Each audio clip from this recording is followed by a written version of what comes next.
네, 안녕하세요. 반갑습니다. 바른교회 장승재 목사입니다. 네, 오늘 하나님의 말씀의 제목은요, 모든 사람이 당신을 좋아하지 않는다 해도 라는 제목으로 하나님 말씀 나누도록 하겠습니다.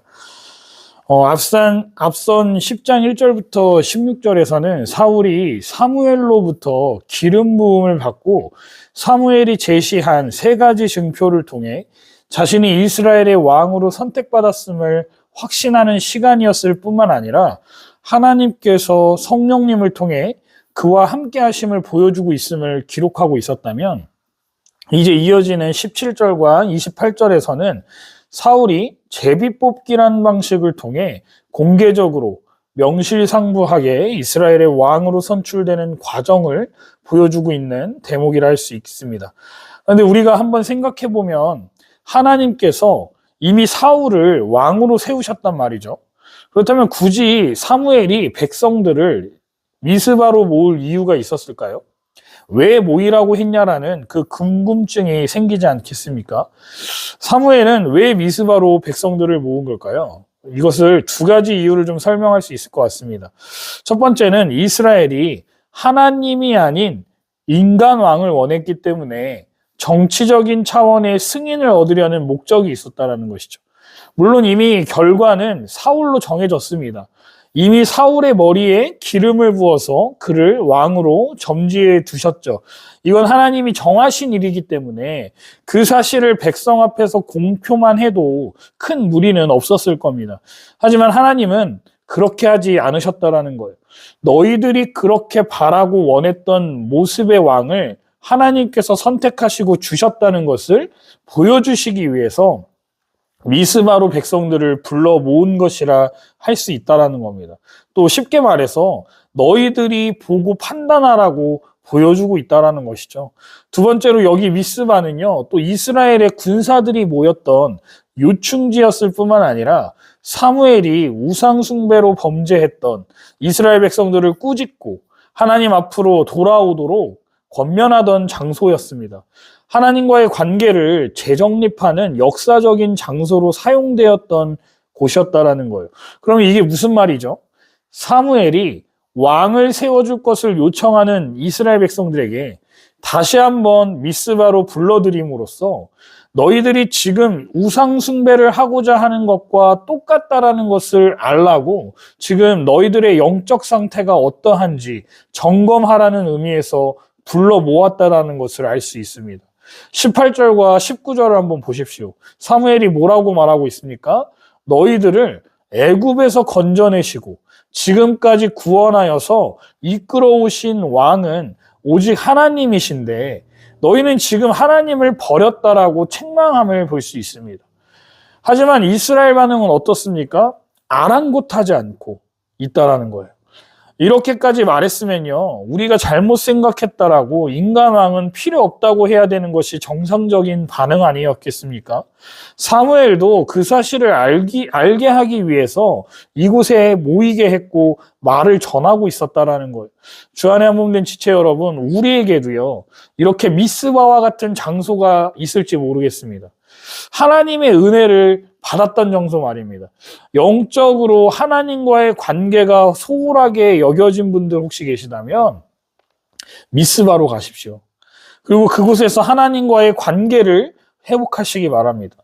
회개하고 하나님께 돌아오시기 바랍니다. 사무엘은요, 이스라엘 백성들이 그러길 바랬다라는 거예요.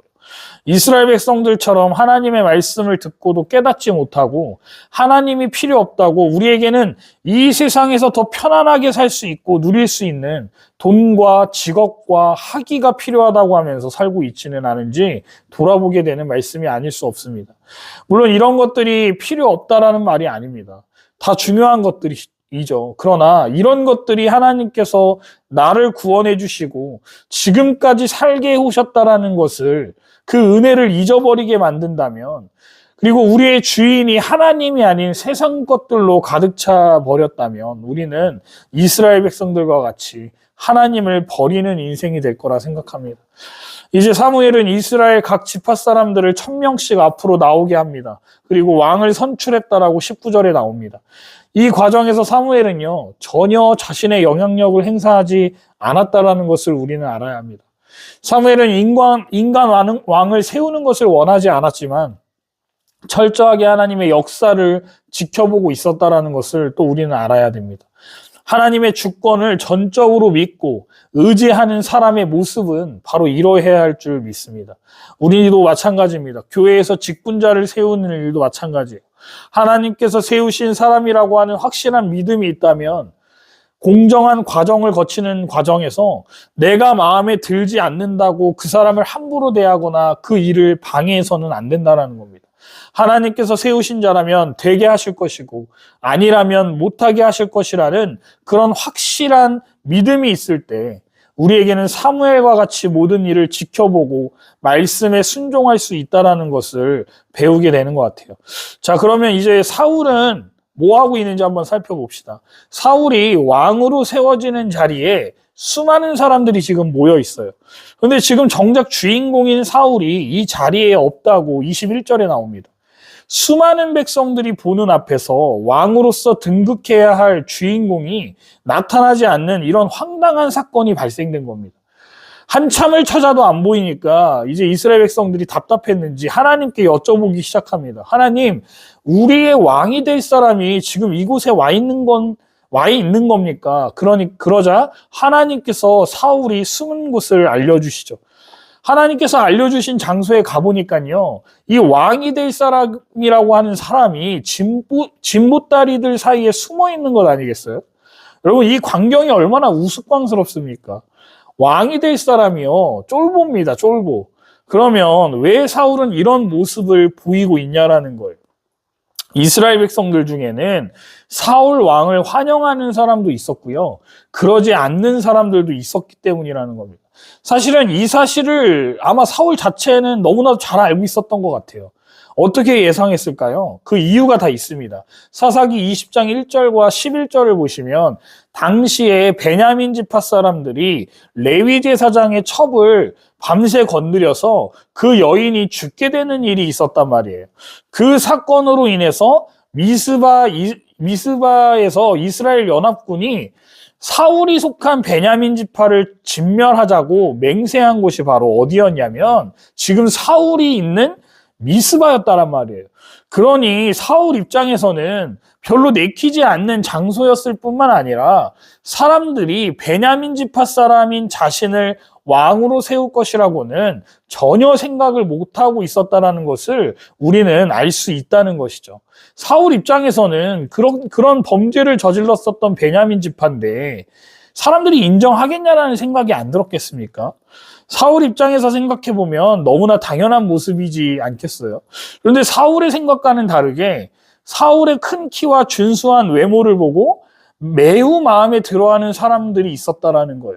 하지만 반대로 사울이 우리를 구원하겠냐면서 그를 멸시하고 하나님께 바칠 예물을 바치는 일도 안 하는 사람들이 생겨났음을 또 볼 수 있습니다. 하지만 사울의 반응이 우리에게는 또 주는 교훈이 하나 있습니다. 그게 무엇이냐면 바로 겸손이었다라는 거예요. 쫄보였지만 오히려 그게 역설적이게도 사울은 대응하지 않고 침묵했음을 볼 수 있습니다. 분명히 사람들의 비난과 무시에 반응할 수 있었을 겁니다. 자신을 왕으로 세우신 분은 하나님이시라고 항변할 수도 있었고 자신을 환호하는 사람들에게 억울함을 호소해서 편을 나누게도 만들 수도 있었을 겁니다. 그러나 사울은 사람들의 비난과 무시에 반응하지 않았다는 거예요. 우리도 살다 보면요, 이런 상황에 놓일 때가 너무나 많지 않습니까? 그때 우리에게 보여주는 바른 대처법은 침묵하고 묵묵히 하나님의 일을 하던 대로 열심히 하면 된다라는 거예요. 우리가 직분을 맡아 일할 때도 마찬가지입니다. 우리는 칭찬을 받을 때도 있고 비난과 오해를 받을 때도 있습니다. 여러분, 인정하셔야 됩니다. 모든 사람이요, 다 저와 여러분을 좋아할 수는 없다라는 거예요. 아무런 죄가 없으신 예수님도 이 땅에서는 비난받는 자리에 서셔야 했습니다. 그리고 끝내 십자가에서 죽임을 당하지 않으셨습니까? 예수님은 비난받고 버림받는 자리에서도 하나님의 뜻이 이루어지기를 기도하셨고, 하나님은 예수님의 십자가를 통해 죄인을 구원하시는 놀라운 계획을 성취하셨습니다. 그렇듯이 우리도 비난받는 자리에 선다면 사람들 앞에서는 잠잠하되 하나님의 뜻이 이루어지도록 기도하며 하던 일을 멈추지 말고 해 나가야 됩니다. 그러다 보면 하나님이 우리의 억울한 일을 해결해 주실 거라고 저는 확신합니다. 그 어떤 누구도 모든 사람을 만족시킬 수는 없습니다. 모든 사람에게 사랑받을 수도 없습니다. 주의 길을 걸어갈 때 우리를 싫어하거나 반대하는 사람들을 대적하지 마시기 바랍니다. 그저 묵묵히 소명에 집중하며 살아가는 저와 여러분들 되시기를 주님의 이름으로 축복합니다. 또 그렇게 살 때 하나님께서 우리를 크게 높여주실 것이기 때문입니다. 우리가 이 사실을 기억하면서 하나님을 의지하며 살아가는 저와 여러분들 되시기를 주님의 이름으로 축원드립니다.